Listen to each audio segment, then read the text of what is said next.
ডিমের মধ্যেই পেঁয়াজটা বেরেস্তা করে নিলাম। এটা ঝটপট রান্না। আর আলু সিদ্ধ করে মথে নিয়েছি, এখন দিয়ে দিলাম। এখানে হলুদ, মরিচের গুঁড়া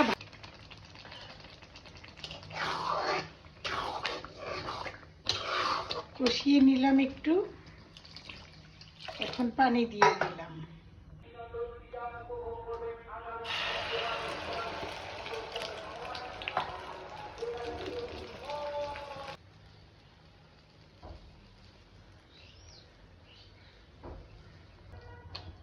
আমাদের দিনাজপুরের জনপ্রিয় খাবার আলুর ঘন্ট ডিম। এই যে এখন ভাজা ডিমগুলো দিয়ে দিলাম, গোটা ডিম আছে, বেরেস্তা দিয়ে দিলাম, এই যে দেখুন, আর গরম মশলার গুঁড়া দিয়ে দেব। খুব জনপ্রিয় এই খাবারটা, খেতেও অনেক মজা।